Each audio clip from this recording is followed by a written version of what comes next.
Alright, and welcome to the video.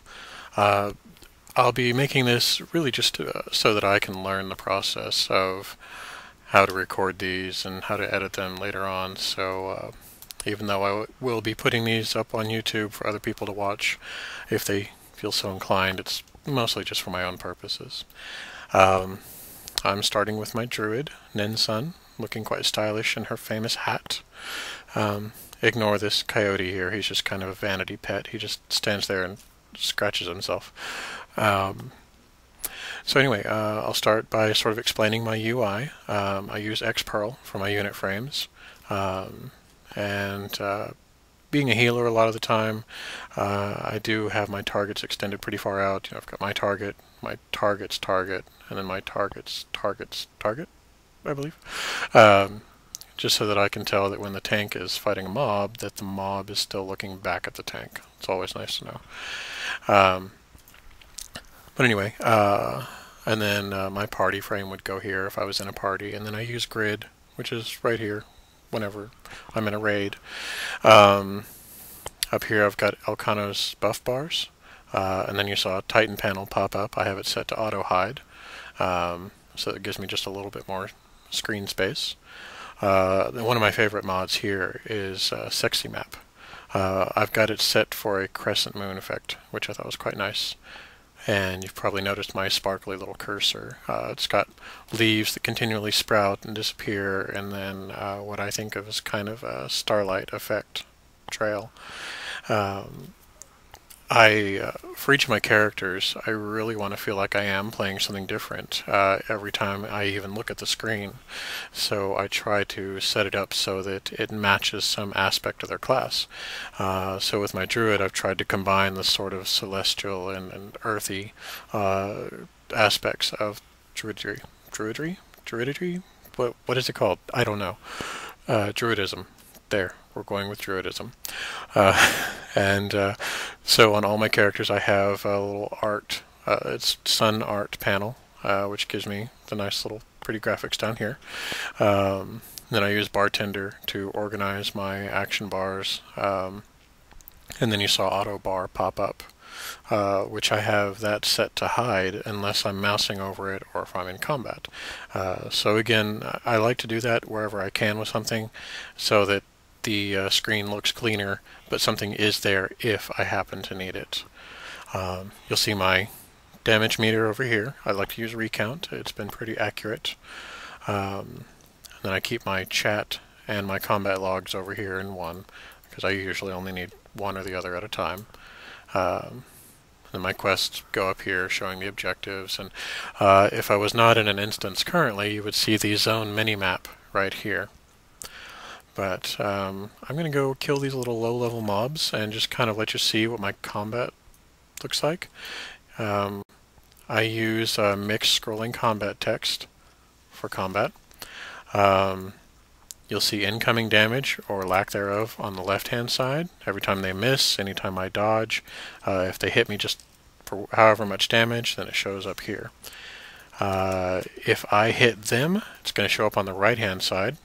A white hit, just your regular swing, or if I use a special attack, it's going to show up in yellow, like that, mangle. Now this up here is generally just status effects, buffs and debuffs when I enter and leave combat, things like that. Let me loot these little mobs, just in case they have something interesting on them, but they don't. They have goo, because low-level mobs give you strange things like goo. But I really love mixed scrolling combat text. It organizes the information very nicely. It won't spam you either. Well, let me show you a swipe after I gather up a few mobs here. Okay, this ought to be enough. So I've got over half a dozen mobs here. Now if I hit swipe, which is going to hit them all, it's not going to show me half a dozen damage frames. It's going to lump them all together. As you can see, 6 hits, 2 of which were critical. It shows me the total damage that swipe did. So it's really become my favorite scrolling combat text mod, even over the regular scrolling combat text mod. I'll show you my Doom cooldown pulse. Let's see. As soon as Mangle comes up again, the graphic appears in the middle of the screen, making it very obvious that the skill is ready again.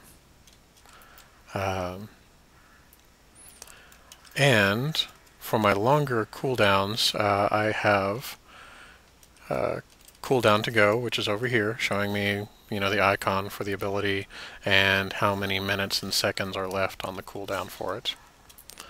I'm an information junkie. I like to know exactly what's going on for my characters all the time. So it might appear cluttered, and I apologize for that, but like I said, I just want to know everything that I possibly can about what's happening, which is, of course, really important in combat. You may have noticed that my character said something when she did that little stomp earlier. It's yet another mod of mine. Whenever I perform certain actions, she can say something or she can emote something, which is nice since I'm on an RP realm. It might seem kind of silly to sort of automate RP like that, but it does make it just that much nicer. There's a little bit of RP in just about everything that my character does. 10 hits, 3 of them critical.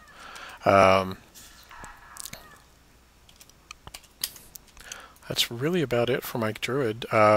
She's got a very, I don't know, her UI is pretty good. I feel like I could do a little bit more with it, but I'm not quite sure what.